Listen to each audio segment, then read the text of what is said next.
नमस्कार दोस्तों, मेरा नाम है डेमू और आप लोग देख रहे हैं डेमू बसुमतारी यूट्यूब चैनल।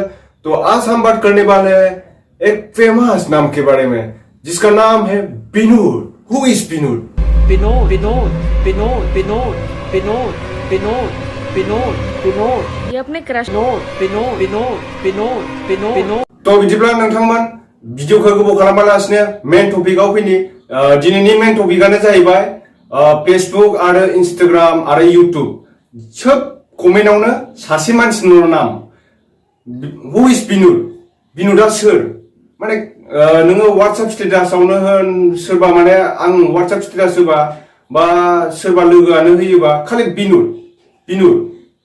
सोर विनोदआ? विनोदआ सासे मानसिनि नाम। बे विनोदआ जाहैबाय सोरनिबा यूट्यूब चेनेलाव थांनानै बा आंनियावनो होन, नोंनियावनो होन, गुबुननियावनो होन बा इंस्टाग्रामफोरावनो होन माने गावखौ एसे फेमास जानो लुगैयो आरोना बे विनोदआ। नोंनि यूट्यूब चेनेलाव थांनानै कमेन्टआव लिरगोन बियो विनोद विनोद विनोद विनोद, माने गावखौबो एसे हाइलाइट जानो लुगैनानै आरोना बे मानसिया। खिन्थु जाय विनोद मानसि, बे मानसिया यूट्यूब चेनेल गैया जेबो।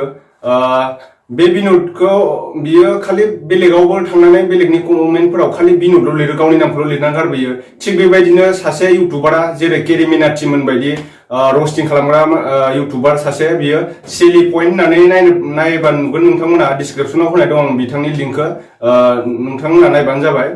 बे मानसिया माने विनोदनि बागै भिडिअ बानायबाय, बियो कमेडि भिडिअ आरोना। ओमफ्राय थिग बेबायदिनो कमेडि भिडिअ बानायबाय। विनोदआथ' बिदिनो गावनि नामखौल' लिरना गारबोयो आरो गावनि माने हाइलाइट जानो थाखाय। हाइलाइट जागोन ना मागोन बे गावबो मोजां मिथिया, खिन्थु गावनि नामखौ माने एसे कमेन्टआव फरायजानो लुगैयो आरो बे मानसिया विनोदआ।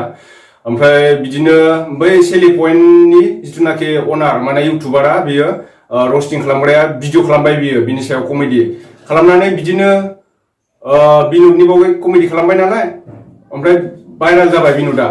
खिन्थु जाय मानसि कमेन्ट खालामग्रा विनोद, मेन विनोद, बेहा माने यूट्यूब चेनेल गैया। बियो नों आं बायदि माने इमेल आइडि खुलिनानै बेलेगनियाव कमेन्टआव खालि गावनि नामखौल' विनोद विनोद विनोद एकदम फरायख' हायै विनोद लिरना गारबोयो आरो। बिदिनो दायो विनोदनि ट्रेन्डिं सोलिगासिनो। मेन विनोदआथ' सोर बेखौ रावबो मिथिला दायो, माने बिलिभ खालामला आरो। विनोदनि नामाव अनेक यूट्यूब चेनेल खुलिबाय, नोंबो खुलिबाय, आंबो खुलिबाय विनोद। ओमफ्राय बिदिनो रावखौबो बिलिभ खालामला। मेन विनोदआथ' माने यूट्यूब चेनेल गैया बेहा, मेन पइन्टआ बेनो।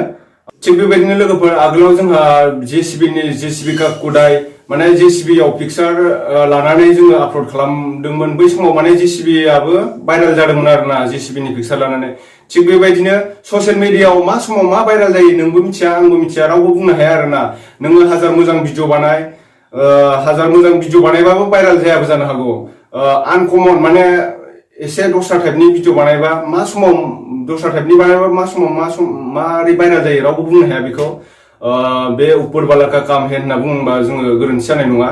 मानो होनना बुङोब्ला बेयो दाखालि बावैनिफ्रायनो जाबाय थानाय विनोद, आरो बे विनोद नामाथ' बहुत भाइराल जाबाय। दा बे मानसिखौथ' जों नागिरनानैबो मोनला, मानो होनना बुङोबा रावबो बिलिभ खालामला बेखौ। थिग बेबायदिनो बारा गोजान मोनफैयाखैमोन जोंहा, मुम्बाइनिफ्राय दिल्लीनिफ्राय बिदिनो ओरैजाय वेस्ट बेंगल, नेपाल सेपाल मोनफैनानै जोंनि आसामाव दा दंफैयो आरोना विनोदआ। मानो होनना बुङोबा आसामा ओरैबायदि डास्टबिन, माने बहुत जातनि बहुत मानसिफोर दंना जोंनि आसामाव। बिनि थाखायनो जोंनियाव जि बुस्थुआनो मोनफैयो थाब जोबनानै थाङा।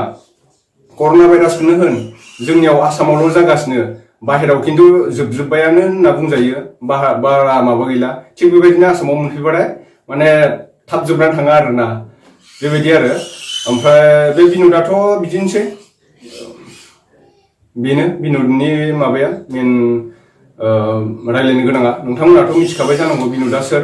नोंथांमोनाबो विनोदनि सायाव नायनो हागोन गुगोलफोराव सार्च खालामनानै, विनोद हु इज विनोद बिदि लिरोबा बिनि आपकामिं माबा देखायो।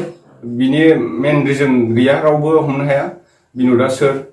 माने बेहा यूट्यूब चेनेलानो गैखाया आरोना, जाय मानसि विनोद बियो कमेन्ट हरग्रा। तो बिदिब्ला लोगोफोर, दिनैनि भिडिअआ एसेनोसै। नोंथांमोना भिडिअखौ मोजां मोनदोंबा लाइक खालामनो दाबाव, आरो लोगोसे चेनेलखौ साबस्क्राइब खालामदो गोदानब्ला। नोंथांमोना आंनि गोदान भिडिअखौ मोनबाय थानो थाखाय बेल आइकनखौ थुनो दाबाव, जाहाथे आंनि नटिफिकेसना नोंथांनिसिम सिगांग्रो मोनहैयो।